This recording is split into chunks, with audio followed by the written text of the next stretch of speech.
Gavin Sidis, what are you wearing tonight? What can you tell me what you're wearing? What is that? Who are you wearing today? Mopop Museum. And what are you excited for tonight's show? I'm really excited. I feel like, there's a lot of good players. A lot of people were nominated that, really deserve those awards. I'm just lucky to be here. It's really just an honor to be nominated and thought of, and especially during these trying Serious, times. look over here. Look over here. Smile for the camera, Gavin. Beautiful. Wow. Well, we're really lucky to have you tonight, sir. Thank you. And thank you. Yes, everyone we'll see you inside. Thanks for tuning in to 101.3 BKMG The Farce. Coming to you live from separate places, pre-recorded. Now presenting The Bane and Mickey Show.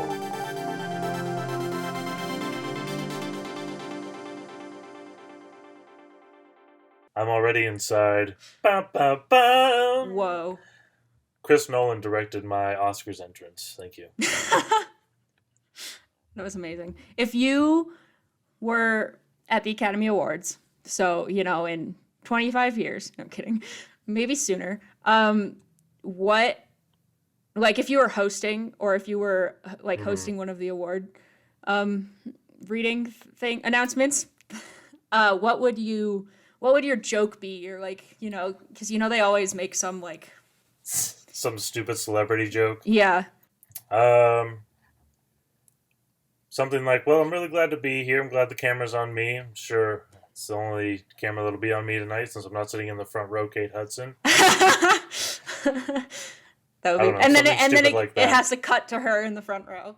Yeah, of course. Or she's in the middle row. Yeah. Second row. Or the very back of the of the auditorium. No, they're up in the balcony. That would be funny. I love when, I don't know what year it was. I want to say it was with Mad Max or something. Either the sound team or the production team was up in the balcony. Super far back. I remember that. And they had to walk their ass all the way up. Don't you love that? If you were given an award, what would your speech be? My speech? Or what would be some things included in your speech? I know mine. I just want to hear what yours would be. Well, back in high school, we did in our newspaper class, we did, because I worked for the newspaper my senior year. All of us staff had to write some stupid senior year quote kind of thing, or not even quote, some thing. And I wrote something promising my high school film teacher that I would take him to the Oscars when I got as my +1. So either he'd be there or I'd probably have to thank him anyways. I think I would also call out Patrick, and then embarrass you and Jack. And then whether or not you had whether or not you had anything to do with the project that I'd be being, awarded for, I would just mention all these random people, and people would be like, why? What? This has nothing to do with anything. And I'd be like, you know what? Go away. I don't know. I think I would just talk irrelevant. I don't know.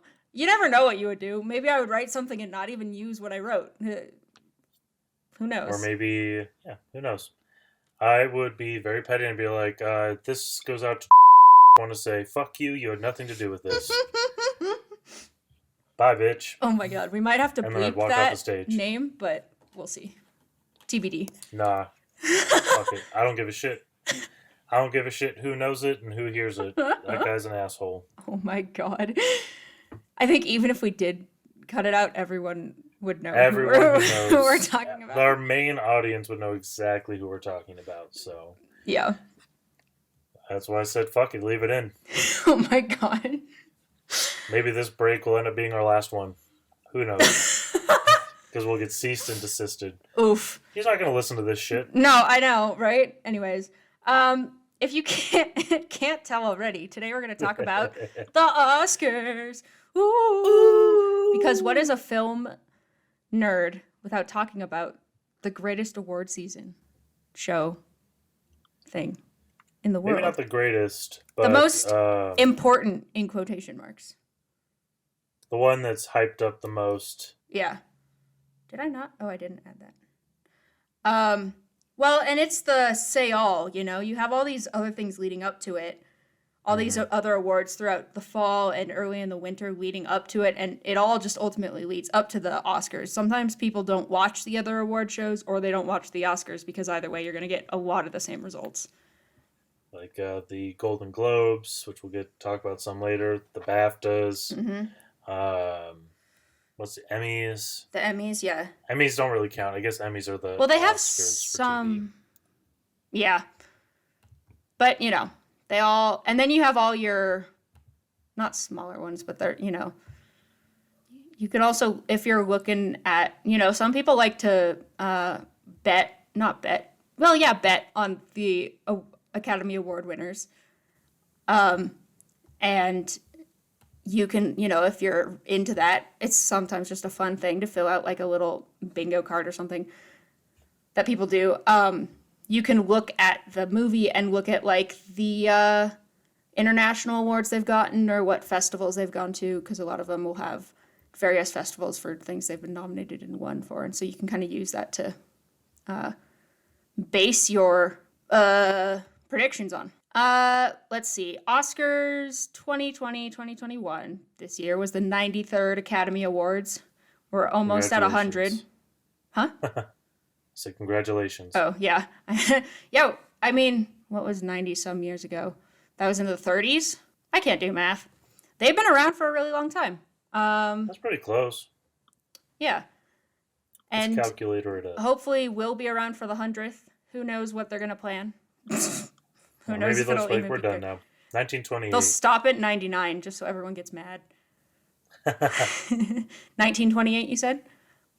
Yeah. What were the films for that one? The first Academy Awards hosted May 16th, 1929. The Best Picture winner that year was Wings, a silent war film. A movie called Seventh Heaven and Sunrise got the most awards with 3 each. Wow. The Seventh Heaven got the most nominations. They got 5. How many films were nominated? Let's different films. It looks like Because that's certainly something that's changed over the years, is the categories and how many films are so. entered. Oh, like just for Best Picture.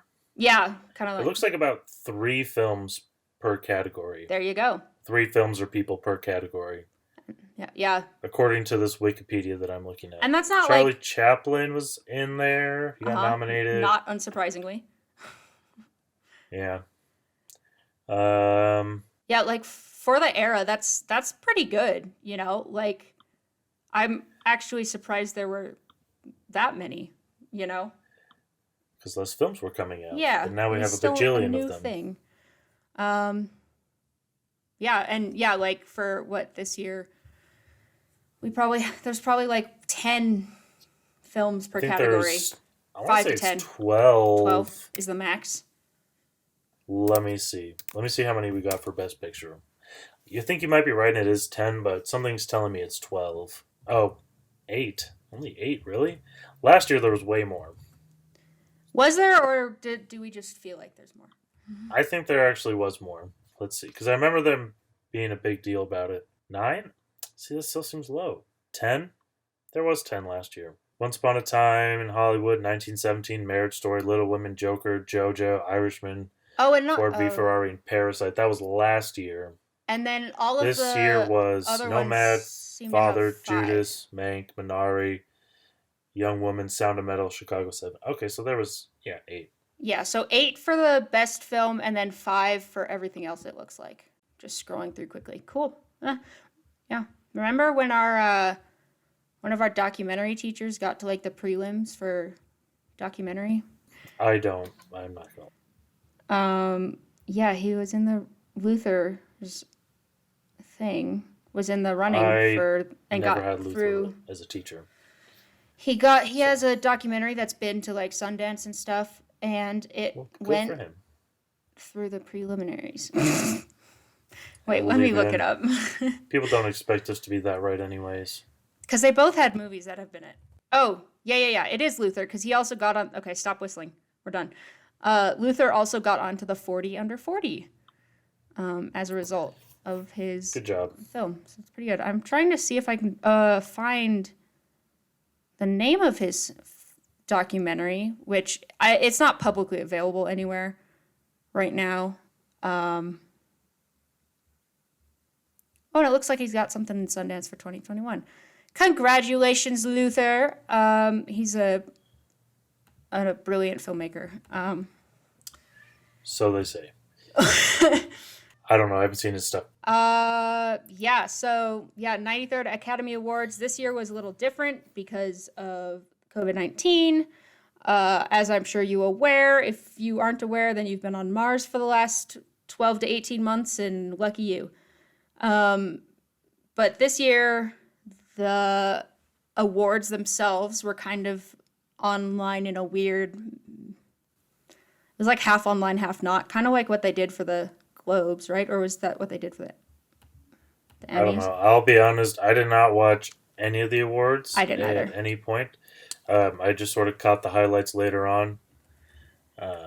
Yeah, I used to be really into watching the awards growing up.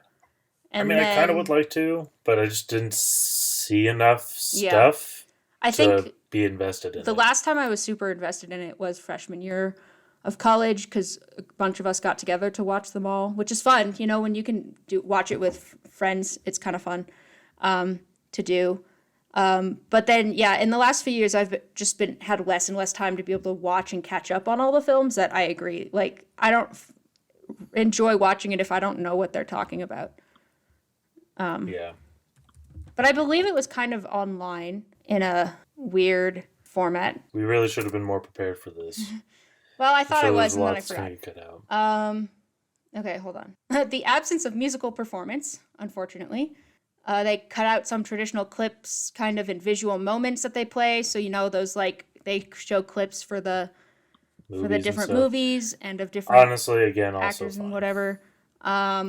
So it was, you know, and that's, you know, that's fine. It's all because of safety and everything, which is great. You know, at least they're still able to figure out a way to do that. And come next year, hopefully we can go back to what we all love and enjoy about it.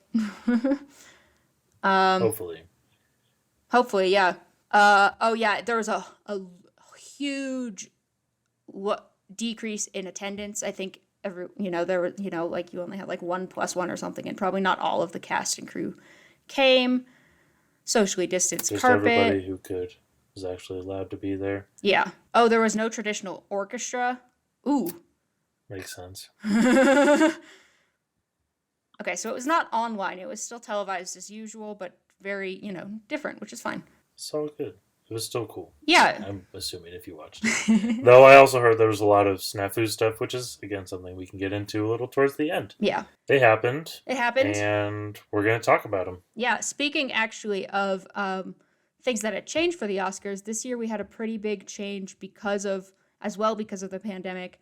They changed the rules and eligibility for films since movie theaters has shut down. And so back in April last year, they made new regulations for specifically this year, in which, so usually a film has to screen at a commercial motion picture theater in LA specifically. But for this year, since a lot of those were closed, they said it had to be available on, it could screen in a theater as normal, or it could also be made available on the Secure Academy screening room only only streaming site within 60 days of the streaming, or on a video on demand release within 60 days of the release. So that opened up a lot more opportunity for films this year, I think. And didn't it also have to be in theaters for a certain amount of time, or am I making that up? I don't remember what the time length was. I just think there was one. No, they Really? were gonna try to do that, and then they were just like, it could just be on demand. No, not this year. I meant generally speaking, like in years where we're going through a horrendous pandemic. It has to be here. I have it right here. Qualifying run of at least 7 consecutive days and the screenings must occur at least 3 times daily, and it accounts to what, like 21 plus screenings or whatever. Okay. So that's something. Yeah. Along with that, something that also changed. I didn't realize it was because there was a rule, but Oscars were a lot more diverse in terms of women and people of color getting more nods and nominations and awards, generally speaking. Yeah. And so along with their whole COVID thing, they also announced that they were going to combine the sound mixing and sound editing awards into a single category, because those are usually, they're not, I mean, you could get into very finite details as how they are different and separated, but I think especially for a wider audience that is not in the technical realm of things, it doesn't make enough of a difference for them. So they decided to put that into one category. And then around the same time, not around the same time, I lied. About 6 months later, in September, the Academy announced that they were going to establish a set of standards for representation and inclusion, specifically for the Best Picture category. I don't think this applies to any other categories, but hopefully that'll go on as years go on. Unfortunately, these standards, which I'll read them off in a second, but unfortunately these standards weren't in effect for this year, because that wouldn't have been, people who had already been, or films that had already been made and already been submitted would not have qualified. They're not, for 2022 and 2023, you have to submit a form for Best Picture that has these standards, but it's not required for eligibility, and it won't be required for eligibility until 2024. And the reason this is so that it gives filmmakers and artists time to adopt those standards into whatever they're creating next, because there are plenty of films that will be nominated and eligible for 2022 and 2023 that are all either already filming or already in pre-pro or whatever, so there's not time to make those changes, unfortunately. And the other thing is with that, for anybody not in the industry or hasn't tried to make anything, it takes a long ass time to get stuff made. Yeah. So that's also why it sort of gets pushed back. Yeah. And I mean, it does kind of suck, but I think it's for the best, because it's hard to sort of retroactively fix things, like you were just saying. Right. And thankfully they are, like, they're a form that you fill out, which is kind of like, this is what you have already, so that they can kind of acknowledge that. But yeah, we won't see it in effect for another couple years, but in full effect. But sorry to interrupt, but hopefully, if this year is any indication, they will be hopefully more diverse the next 2 years until these are fully and already applied and in effect. This year was fairly diverse. We'll get into that more. But in the last few years, we have seen a significant increase in diversity, while the diversity is still not as big as we would like it. Unfortunately, especially after Oscars So White. Yeah, unfortunately, the increase looks small, because that's just how bad the representation has been for 90 plus years. Ideally, hopefully, we can get there one day. Okay, so I'm going to read what these standards things are, and this is directly off of the Academy website. So you can go to oscars.org/news, and then there's, if you go down to September, I think this one is Academy establishes representation and inclusion standards for Oscars eligibility in Best Picture category as part of its Academy Aperture 2025 initiative. I feel like a lot of initiatives and stuff for the future all have 2025 as like the end date or the goal date. And it's like, so many things can go wrong in 5 years, but whatever. Think we're going to be alive by then?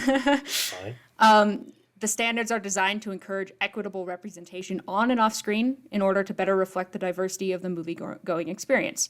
So the governors headed a task force to develop these standards, and were created from a template inspired by the British Film Institute diversity standards, as well as the British Academy of Film and Television Awards, that's BFI and BAFTA.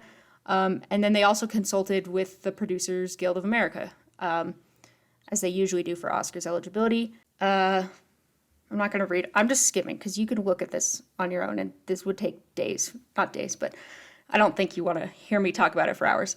So like we said, in the 2022 and 2023 Oscars, you submit a confidential Academy Inclusion Standards form. And then to meet the inclusion thresholds, it won't be required for eligibility until 2024.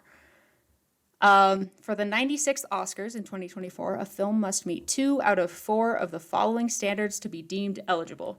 And this is pretty, I mean, when I first saw this, I was actually pretty impressed that this was a new thing, because it also just, I mean, most of the time when you make a film, you're not going for the Oscars. Like your whole point is not to be like, oh, I'm making this for the Oscars. You're making it because it's art and you want to tell a story.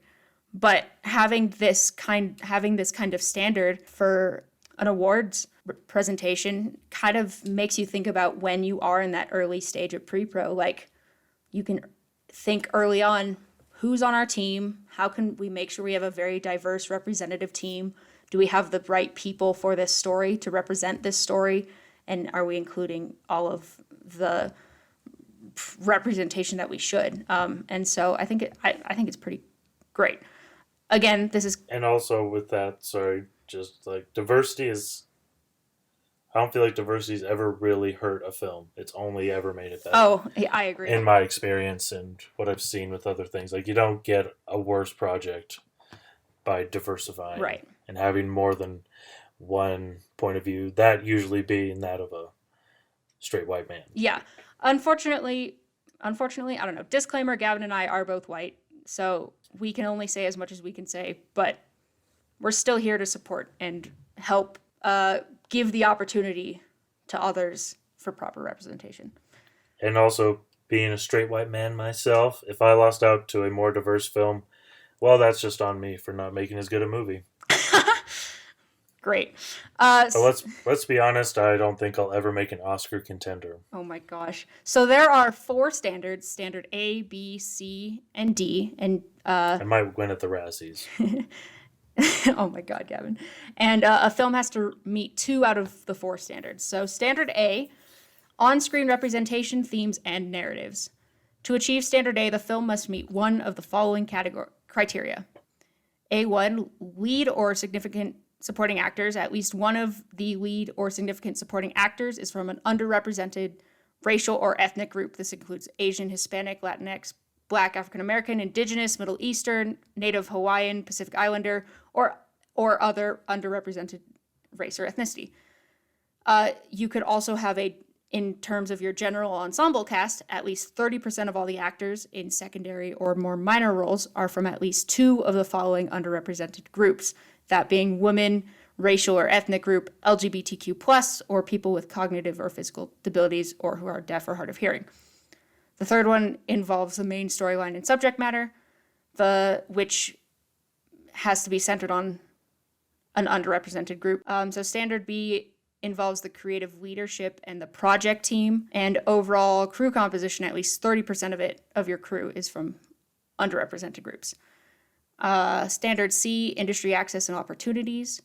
You have to meet both criteria of C1 being paid apprenticeship and internship opportunities, and then also same with the production, distribution, and financing company. You have to offer training or work opportunities for below-the-line development for underrepresented groups. And the last one, standard D, audience development, representation in marketing, publicity, and distribution. So basically, you have to have 2 of the 4 of these. And now that I read them again, they're actually not, like having 2 of your department heads being in an underrepresented group is kind of small, considering that you have 10 to 15 department heads.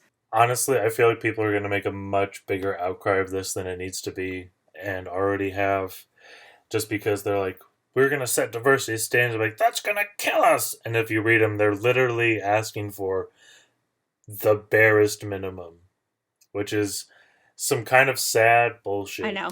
If you look at the films that were part of the show this year, not all of them, unfortunately, but a fair amount of them succeed beyond these standards. But that is also because those films are, purposefully, intentionally for those underrepresented groups, like Ma Rainey's Black Bottom, which had at least 50%, I think, person of color Did you watch crew. that? Yes, Oh, it was that so was good. really good. Poor Chatty. And same with Minari. There was a fair amount of the department heads were of Korean descendants, which is great and I think important for stories like that. But then you get movies like, I'm just going to name drop one, Nomadland, which one unfortunately had very little representation in diversity. Mank. Yeah, Mink. And so it's more films like that, the ones that are made by old white men or some white women, but rarely, that are going to need to have these requirements. So, it may. My favorite thing is when I think about people complaining about diversity, like, oh, great. Now I'm going to just have to watch, I don't know, almost any movie from the last 90 years to see myself represented. Where's my straight white man movies? Yeah, right? Oh, great. Now I only have 90% of TV left. If you're going to start diversifying all these projects, how dare you? It's This is ridiculous. Yeah, it's kind of ridiculous the amount of backlash you get from the people that are the problem, They're like, hey, what if we included more people? And they're like, fuck no, no more including people. Haven't we done enough already? Yeah. Racism is fake. Anyways, not to be political about it, but, so those are some of the policies that will be enacted to hopefully stop some of the old white men from making as many bad movies as they've made. Or, give them a little bit of trouble in doing it, make it a little harder for them. If they want to pay more money to make their movie, that's fine by me. Moving into a slightly, actually, on the topic of diversity, one more sort of, by the time this comes out, it'll be fairly old news, but the NBC Golden Globes, NBC will not be airing the Golden Globes next year due to diversity and how they have none. How they have none. So that's an interesting bit in the, well, not none, of course, but diversity, little. Diversity Essentially and other problems, but essentially the Hollywood Foreign Press Association has very little representation in their staff, their team, their judges, whatever you want to call them. And in the last few years, there have been problems with that. And then as well, a lot of celebrities in the last, 24 hours since this was announced have also spoken about it. And some of the things that came up are like a lot of the questions that they ask on the red carpet are borderline racist or sexist or near sexual harassment like questions. And so that was some of the big problems, especially with it. And so, NBC has decided that they'll not air. They're hoping to air in 2022, but it depends on whether the Hollywood Foreign Press Association. Yeah, the HFPA decides to change things, which I think they're working on making some kind of standards thing. But do you remember a few years ago when at the Oscars, it was like right before the Oscars, it was announced that women were not allowed to be asked about their outfits. Oh. Or they couldn't be just asked about their outfits like they always were. You had to have other questions besides just like, what was it like acting in this? Or what was, real questions, not just who are you wearing? Yeah. We made a joke about it earlier, and that's kind of a cliche question, especially for females on the carpet of who are you wearing? I think. But, right. They would get, they're always rushed through. There's so many people to talk to, interviews to get to, that, a lot of times, especially for women, it would be, who are you wearing? Okay, next. Whereas the men are over here talking for 15 minutes. Just ask the guys what they're wearing, too. That's a nice suit. Where'd you get that? Oh, yeah. Fashion is everywhere. Let's ask everyone. And then let's also ask other questions. There are carpets specifically. The base question is ask everybody what they're wearing. Just pick a question that everybody gets asked and move it along.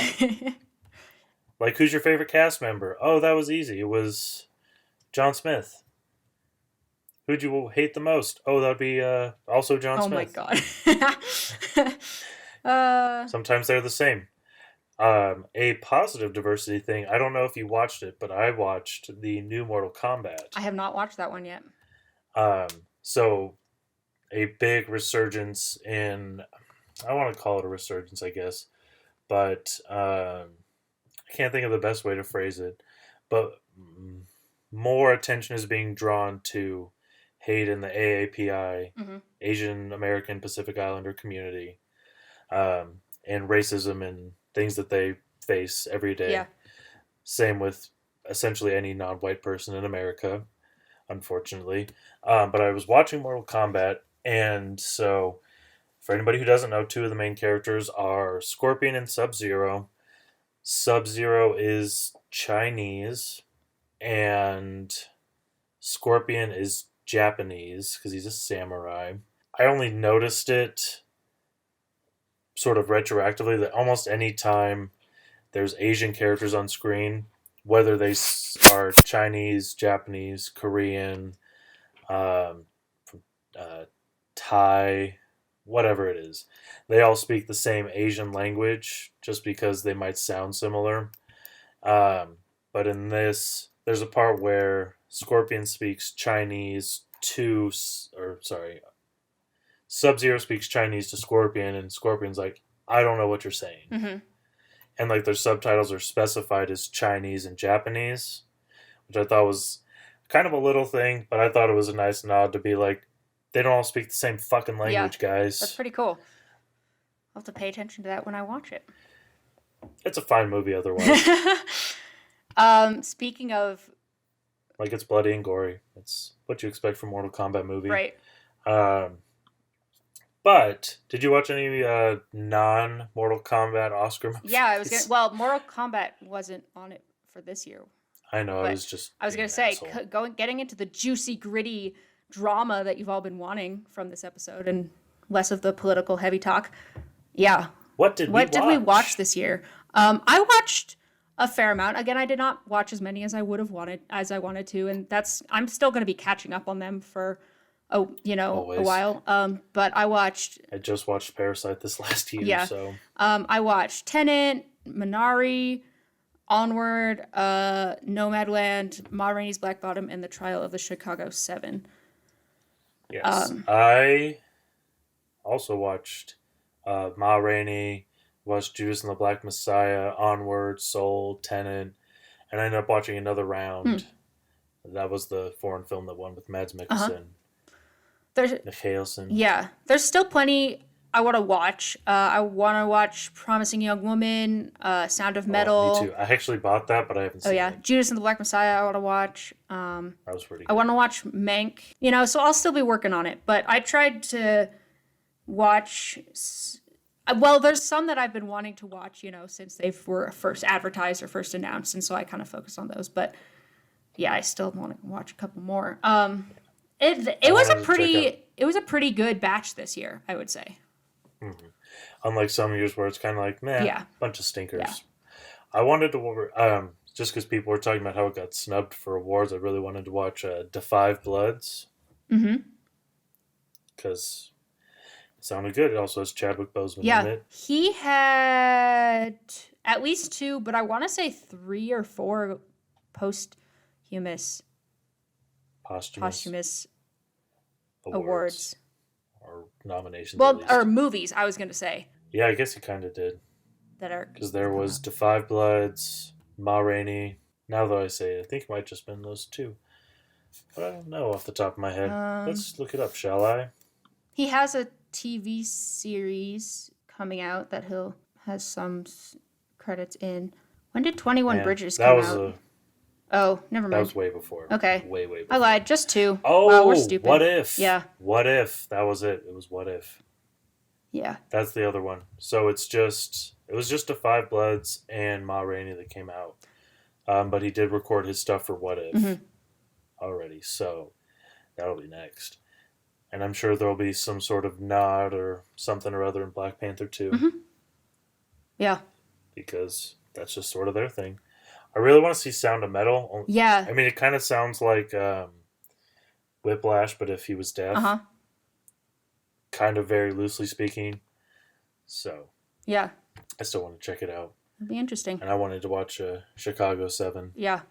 Chicago 7, I I really like that one. watched what I think will be the nominated, if not the winner, of the 2022 Oscar category for Best Animated Feature, Mitchell's vs. the Oh, uh-huh. Machines. I'm calling it right now on May 11th, 2021, that it will be nominated for Best Animated Feature, and it might win. Alrighty. I feel for sure it's going to be nominated. I'm going to And set if it's an not, alarm for a year from now to call you out on that. I just realized we didn't talk about if we watched anything good, but we're getting into it a little bit. yeah, I think recently, the last couple of days, I've watched some of the nominees.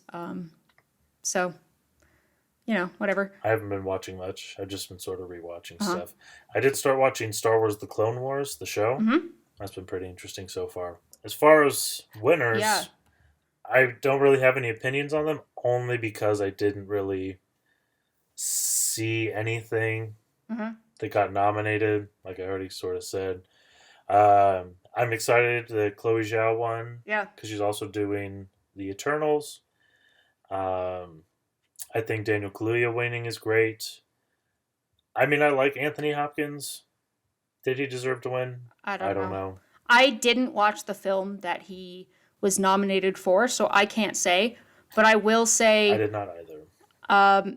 I was really going for Stephen Yeun or Chadwick Boseman. And both of their roles are amazing in those films. Those films themselves are just amazing. Yes. And I'm glad Chloe Zhao won for Best Director. Mm-hmm. She's only the second female director to be awarded with Best Director. She's also a person of color, which is great, I'm a little saddened that Nomadland got Best Picture. In my opinion, it was not it's still good. It's a good film. It's beautiful looking. It has a good story. I don't think it was the best of the ones on there. I also think Ma Rainey's Black Bottom should have been nominated for Best Picture. That film is amazing, and we can talk about it a little more. Maybe we'll do an episode just on it, but it's a beautiful story. Yes, it's definitely amazingly cast and performed and directed. I'm also disappointed that director didn't get nominated. I also was disappointed. So the main reason I watched Ma Rainey before any of the other ones is because people are talking about how Chadwick should have won. Mm-hmm. And I didn't think he had that big a role. I didn't realize he was the main character in it. Yeah. Essentially, other than Viola Davis as Ma Rainey, but she's not in it that much. She's only in like 20 minutes, I think. But, oof. Yeah. That was a really good performance. I think I only saw that in Black Panther in terms of things that Chadwick Boseman has done. But from what I've seen of like clips and other things he's done for other roles, he really just like melts into those characters. He really gets into it. It's amazing. Honest to God, like it's almost hard to tell that is Chadwick Boseman in all those different roles. Because he's just so good. Yeah. And his ability in itself it's just amazing. And it's a very sad world that now he's no longer in it. Yeah. And sort of following that melancholy note, did you want to talk about any in memoriam such stuff? Should we do that at the end? Sure, yeah. Is there anything else you wanted to go over a little bit? Yeah, I mean, just, going through a couple more of the winners, kind of same with Nomadland. Like, Frances McDormand did great in the movie, but again, I think it wasn't anything particularly extraordinary beyond what the film presented, Viola Davis, I love Viola Davis so much. Yes, she deserves every award. I would honestly award her for walking down the street. I didn't see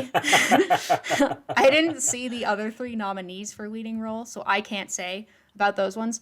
But like in Nomadland, I wouldn't say there were any like as many intense or emotionally diving moments as you get kind of with like in Ma Rainey or Minari. You know, it was just kind of a stroll along film. I mean, it does have you know, it's a heavy film in terms of topic and the things that people experience daily, but it still is kind of like, yeah, you know, it was fine.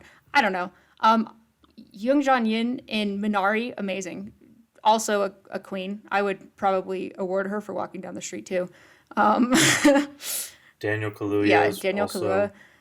freaking chameleon. Yeah. Again, Melts into I really everything. wish He's so Stephen good. Yeun had gotten something, or Minari itself. I mean, did Minari get? I don't think it got awarded for anything. What? No, yeah, it did. It got Yoon Young Jung. Oh, sorry. Oh, not the movie itself. Yeah, I'm not the sorry. movie itself. It was Is that what you nominated meant? for quite a bit, but I would have said adapted screenplay. Was it adapted? Mhm. No. I would have said actually I would have had Ma Rainey be an adapted screenplay. That script was beautiful and brilliant. Um, oh, it was nominated for original screenplay, but it didn't win, which is like it's a beautiful movie, and it's you know, I love A24 as a production house, and you know they've been putting out amazing stuff and award winners for the last few years. Um, I don't know. I was just hoping Minari would get a couple more things, but you know, again, it's not all about the Oscars. I'm still gonna, you know, the awards seasons and the results don't change my mind about the movie. If anything, it makes me love the films I wanted to win more. Oh, I'm Because they're sorry. It cheated. looks like The Five Bloods actually was nominated for Oh, something on here. nice. It got nominated for Best Original Score. Anyway, But yeah. like I said, I didn't want it. I want to, I just didn't. I will Um, say production design. Okay, so I think the only reason Mank won production design, I will say, is because they were basically it's a period copying. piece. No, they're basically copying. What's it called? Citizen Kane. Like Oh, the only gotcha. reason it won, in my opinion, I didn't watch the movie, but the only reason, in my opinion, that it won is because it is copying Citizen Kane, and it is not hard to copy something. Look, I work in production design. It is not. I have not copied. I have taken inspiration from plenty of my favorite films and television shows when coming up with designs and makeup and etc. but But copying copying another straight to copying another that film, is- whatever. Ma Rainey's Black Bottom. Holy crap! What they did for that film, it in such a small space. in such a small space, but you're just immediately brought into an era Mhm. that we think we know so well, but we really don't. And everything from costumes to scenic to the street they're walking on to you know makeup, you know like false teeth to give like Viola Davis some gold crowns. It's beautiful, and I think they should have won over Meg, but They got costume and makeup. they did. So, you They know, did. something is something. I think also that all these movies that are coming out by people of color that are sort of reframing how we see popular or what we consider well-known Uh huh. decades, and just so they're giving a different and equally true perspective. And I mean, I would say some of those older films they're not an untrue perspective, but they are It's very all from a much white a perspective. white Yeah. perspective, right? So, I mean, sure, if you're a white person, it's the roaring 20s and you're having a great ass time. Yeah. But if you're a person of color, you are probably having the worst time. Right. And what the topics they talk about in that film, you know, I think we'll probably have to do an episode on Ma Rainey because there's so much to dive Yes. into, but Yes, it's a 100%. very single world, but it's also a very broad world view, you know. It takes place in a small space, in a very confined Hmm. space physically, but emotionally and Oh, topically it's it's a huge. whole, you know. So it's That's what I amazing. loved about it in movies that are other. I can't think of a specific example. But any movie that's essentially super Hmm. contained, but just invites this whole world Yeah. is Yeah. just chef's Beautiful. kiss. Um C'est magnifique. yeah. Anyways, I think we yeah, I don't know. I would also love, I think, to talk about Minari once you get a chance to watch it as a single film, as well as Judas. Yes. And we should talk We'll about do we some kind of talked about Onward because I know we went on a rant when we. a little bit. I think it should have. There's a part of me that feels like it should have won, but Soul's a little more Uh introspective huh. and blah blah blah. I have not seen Soul, so I need to watch that. I don't know. I think we could rant all day about the Oscars. I think mostly what we wanted Yes, to touch on were kind of the what made this year different. the highlights. And then yeah, some of the highlights. There has Now, been, sorry. yeah. I think I don't know if it's lasted very long, but I know like the day after the Oscars, there was kind of a big talk back a, about Anthony Hopkins winning over a posthumous Chadwick award, Boseman. yeah, for Chadwick Boseman, which it is disheartening and like yeah, another old white man won. Anthony Hopkins is a great actor. Again, I didn't watch The Father, so I can't speak upon it really until you know I can So have you an can opinion form a on full both. opinion. But it But having seen Chadwick yeah Boseman's performance in Ma Rainey, I am very surprised that he did not yeah win. yeah, and you know it's also just another. I mean this has been a conversation for years and decades, and we won't get too political because that was kind of the first half of this, but the way they choose the Oscar Yes. winners and the way they vote is it's really it's a bad system. And well, yeah, I mean, I think until someone decides to make a new award festival, then there's not much we as audience can do until they change the board members and the representation. And thankfully, they are taking these steps like their policy changes. But you know, again, like we said, it's not all about the Oscars. I mean, make a film because you want to tell the story and you want to make art. If you get an Oscar, great. Popularity and awards are nice, but it shouldn't be the reason you do Yeah, no, things. no, yeah, never. And it's definitely not the reason we do things. Anybody that we've worked with can tell you that. Hopefully. We definitely don't do it for the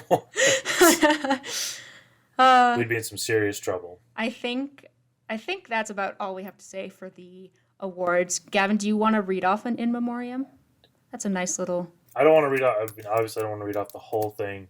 I was just looking through it, and there was some really notable ones that were I had completely forgotten about. We'll just hit off with Chadwick Boseman, the man, the myth, the legend. What an amazing! He just seemed so cool, and I would have loved to meet him someday. Ben Stiller's dad, Jerry Stiller, unfortunately passed away. Joel Schumacher. So this will be this sad and funny at the same time. So in the original movie Alien, Ian Holm, who also played Bilbo Baggins in the Lord of the Rings Mm-hmm. films, he died this last year. Yaphet Kotto, who played Parker. So the only person who's still alive from the original Alien movie is Sigourney Mm-hmm. Weaver, just like in real life. Or I want to say yeah, her they character. died in the same order too. Oh my gosh, That's so is weird. the alien alive? Real? I don't know because John Hurt died Uh huh. first, and then it was the skinny guy, then Ian Holm, now Yaphet, now Sigourney. Spooky. Weird. I'm sure someone will correct me if I'm wrong. Sean Connery died this last year. Fred Willard died. This is sort of, I don't know if it's an interesting coincidence because we were just talking about him on the Martian podcast, which will air before this one. But Irfan Khan, he died this last year as well. And then I just saw on there Diana Rigg, who Mm. played Olenna Tyrell on Game of Mm. Thrones. Mm-hmm. There was lots of other ones on there. It's always very sad when these important actors and people that are important to us and others pass away. But it just makes room for new people to love. Mm-hmm. And that's the positive way. And And as Vision said, what is grief if not love persevering? thank you, Vision. I'm also we're lucky that these folks are members of the industry where a lot of them were on screen and we can continue to to watch and remember and bask in their achievements and art and craftsmanship for decades to come. So, I does this ever happen to you when you're watching a movie and it's like it has people who's died in it, but uh, you're just watching like, oh my gosh, it's so weird, they're dead. all the time. All the Also, time. I forgot two members of the Aliens cast. I forgot about Tom Skerritt, who is still alive, and Veronica Cartwright, who is also still Oh, alive. So okay. my theory was completely wrong, and I'm sorry. Yeah. um, Rest in peace to all of those and to all the names we didn't list. And before, Those who were snubbed and not mentioned, some of them, all their names that were snubbed, I cannot remember because they were not on that piece of paper. yes, Or not a piece of paper, it was the internet. It was a digital screen. before we don't want to leave on a low note, so let's move on to random topic time. But first, let's just take a deep breath. Beautiful. And now we can move on to random topic time. Unless you had any other final thoughts about the Oscars, but I don't think I did. I did not. Great. Beautiful. Let's move on to some random topics so we can end on a slightly more positive note. What? Well, hopefully. We'll see what the topics. Depending on how good this one is, I thought of a potential question. Ooh, let's do your potential question first. I like those ones. Well, no, pull the topic. Oh, Pull the okay. topic because it's pretty. It's not that hard of a Okay, question. choose a color. What color do you have the most of in there? Probably pink. Let's do a pink. Okay. What was fun to do once, but you'll never do it again?